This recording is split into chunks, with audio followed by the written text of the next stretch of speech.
Praise the Lord. இந்த April மாதத்தில் 27ஆம் தேதி ஆகிய இந்த சனிக்கிழமையின் காலை வேளையில் தேவ சமூகத்தில் வந்திருக்கிற ஒவ்வொருவரையும் கர்த்தர் தாமே ஆசிர்வதிப்பாராக. இந்த நாளிலும் நம்ம தியானிக்கிற கர்த்தருடைய வார்த்தை நம்முடைய பரிசுத்த வேதாகமத்தில் சங்கீதங்களின் புஸ்தகம் 19வது சங்கீதம் 14ஆம் வசனம். Psalm 19 verse 14.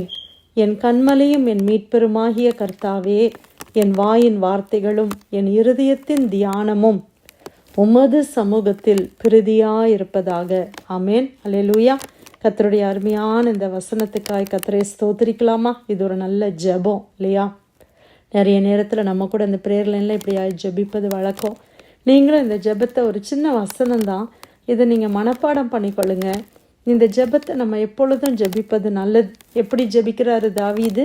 என் வாயின் வார்த்தைகளும் என் இருதயத்தின் தியானமும் உமது சமூகத்தில் பிரதியாயிருப்பதாக.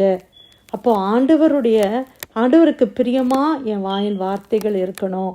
என் இருதயத்தில் நான் தியானிக்கிற தியானங்கள், நான் யோசிக்கிற யோசனைகள், நான் நினைக்கிற நினைவுகள் கர்த்தருக்கு பிரியமாக இருக்கணும் அப்படின்னு சொல்லி அவர் ஜெபிக்கிறார். ஆண்டவர்கிட்டயே அதை ஜெபமாக அவர் சொல்லுகிறார். ஆண்டவரே, இதுதான் ஆண்டவரே என்னுடைய வாஞ்சை, இதுதான் ஆண்டவரே என்னுடைய விருப்பம். ஏன்னா நம்ம நிறைய நேரம் தவறுபடுறது எதில் அப்படின்னு பார்த்தீங்கன்னா வாயின் வார்த்தைகளில் தான், இருதயத்தில் வருகிற நினைவுகளில் தான் நம்ம என்ன செய்துடுறோம், தவறு பண்ணுறோம்.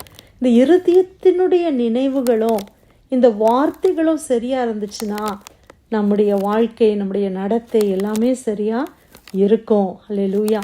அதைத்தான் தாவீது இந்த சங்கீதத்தில் அவர் அருமையாய் சொல்லுகிறார். என் கண்மலை நீங்கள் தான் ஆண்டவரே, என்னை மீட்டு எடுத்த மீட்பரும் நீங்கள் தான் கர்த்தாவே. என் வாயின் வார்த்தைகளெல்லாம் உமக்கு பிரியமாக இருக்கணும்ப்பா, உங்களுடைய சமூகத்துக்கு பிரியமாக இருக்கணும், நீங்கள் அக்செப்ட் பண்ணுற விதமாக இருக்கணும், உங்களை துக்கப்படுத்துகிற விதமாக நான் பேசிடக்கூடாது ஆண்டவரே. ஏன்னா அப்படி நம்ம அந்த கைட்லைனில் நம்ம இருந்தோம் அப்படின்னா, இன்றைக்கி ஆண்டவருக்கு பிரியமான ஒரு வார்த்தையாக இருந்தால் மனுஷங்களை அது பிரியப்படுத்தும். அப்படி தானே? மனுஷங்களை அது காயப்படுத்தாது, அது புண்படுத்தாது. இப்போ தேவனை ஒரு வார்த்தை காயப்படுத்தினாதான் மனுஷங்களையும் அது காயப்படுத்தும். இன்றைக்கி ஏன் தவறான வார்த்தைகள் மனிதர்களை காயப்படுத்துது? அந்த வார்த்தைகளை நம்ம உபயோகிக்கக்கூடாது. நமக்கு எவ்வளோ வார்த்தைகள் இருக்கிறது. ஆனால் சிலர் பார்த்திங்கன்னா தவறான வார்த்தைகளை உபயோகித்து மற்றவங்களை மனமடிவாக்குகிற இந்த பெண்ணினாள் பண்ணா இல்லையா? அண்ணாளை என்ன செய்தா? வார்த்தையால் சுட்டரித்தாள். இன்றைக்கி நிறைய பேர் வார்த்தையினால் என்ன செய்கிறாங்க? அடுத்தவங்களை மனமடிவாக்குகிற காரியங்கள். நம்ம அந்த மாதிரி வார்த்தை பேசக்கூடாது. நம்ம வாயிலிருந்து வருகிற வார்த்தை தேவனுக்கு பிரியமாக இருக்கணும், தேவனுக்கு பிரதியாக இருக்கணும், ஜனங்கள் கட்டப்படணும், ஜனங்கள் அது நிமித்தமாக ஆறுதல் அடைகிற வார்த்தைகளை நம்ம பேசணும். நான் சொன்ன ஒரு வார்த்தையினால் ஒருத்தங்க மனமடிவாகி அழுறாங்கன்னா அது எவ்வளோ கடினமான ஒரு வார்த்தை. ஒரு கத்தியை எடுத்து கொல்றது மாதிரி தானே பிரியமானவர்களே. இன்றைக்கி ஒரு கத்தி எடுத்து இல்லை ஒரு கன் எடுத்து ஷூட் பண்ணால் உடனே அவங்கள போலீஸ் அரெஸ்ட் பண்ணுறாங்க, அவங்களுக்கு ஒரு சிறைச்சாலை பனிஷ்மெண்ட்டு கிடைக்குது. ஆனால் வார்த்தையினால் கொல்லும் பொழுது அங்கே எதுவுமே இல்லை. அப்படி தானே? ஆக்ஷன்ஸில் வந்தால் தான் இங்கே கவர்மெண்ட்டோ இல்லை லா அண்ட் ஆர்டரோ அதுக்கு காரியங்களை செய்யுது. ஆனால் வசனம் சொல்லுது, ஆண்டவர் நம்முடைய வார்த்தையை அறிந்திருக்கிறார். இருதயத்தில் தப்பான நினைவு கொண்டாலே பாவம் செய்தாயிற்று. இயேசுனுடைய உபதேசம் இல்லையா? ஒரு மனுஷனோடையோ மனுஷியோடையோ விபச்சாரம் செய்தாதான் விபச்சாரம் அப்படின்னு இல்லை. ஆண்டவர் இயேசு என்ன சொன்னார்? நீ ஒருத்தியை உன்னுடைய இருதயத்தில் இச்சிப்பாயானால், லஸ்ட்ஃபுல்லாக நீ பார்த்தினா உன் இருதயத்தில் நீ என்ன செய்துட்ட? அவளோட விபச்சாரம் செய்தாகி விட்டதுன்னு ஆண்டவர் சொல்கிறார். அப்போ ஆண்டவர் எவ்வளோ தூரம் நம்ம இருதயத்தை பார்க்குறார். பிரியமானவர்களே, நம்முடைய இருதயம் பரிசுத்தமாக இருக்க ஆண்டவர் உதவி செய்வாராக.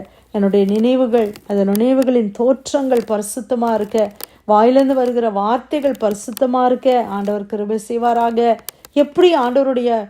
எப்படி நம்ம இந்த பரிசுத்தத்தை பெற்றுக்கொள்கிறது?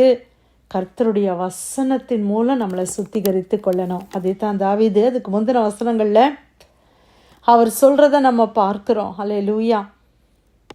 கர்த்தருக்கு நான் வாசிக்கிறேன் பாருங்களேன், 7 கர்த்தருடைய வேதம் குறைவற்றதும் ஆத்துமாவை உயிர்ப்பிக்கிறதுமா இருக்கிறது. கர்த்தருடைய சாட்சி சத்தியமும் பேதையை ஞானியாக்குகிறதுமா இருக்கிறது.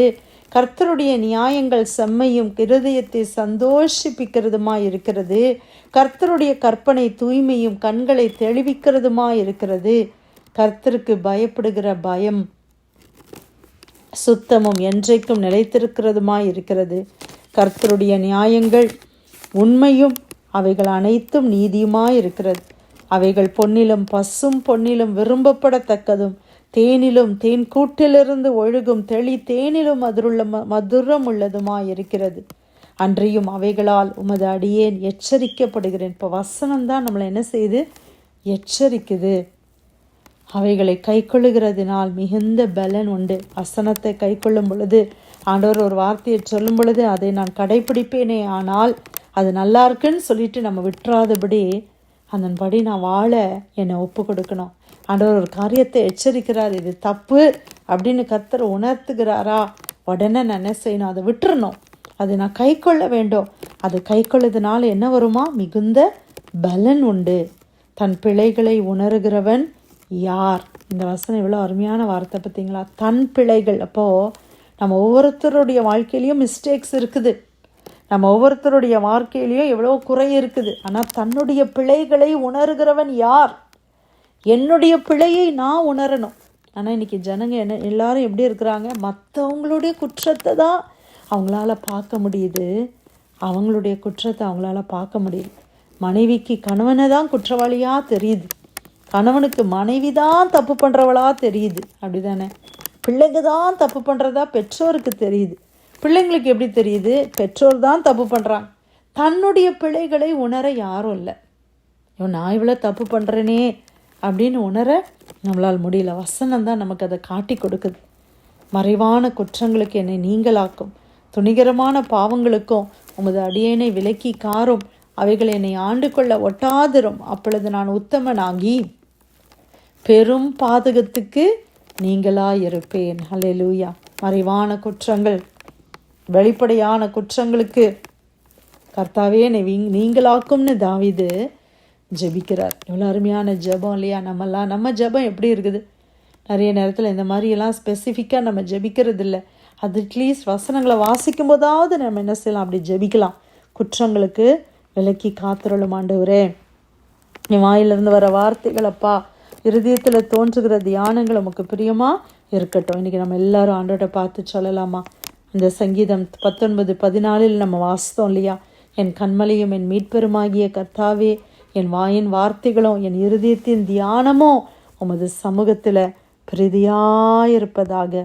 கர்த்தர் கொடுத்த நல்ல வார்த்தைக்காக நன்றி செலுத்தி இந்த ப்ரேயர் லைனில் வந்திருக்கிற யாராவது ஒருத்தர் நம்ம ஜெபிக்கலாமா?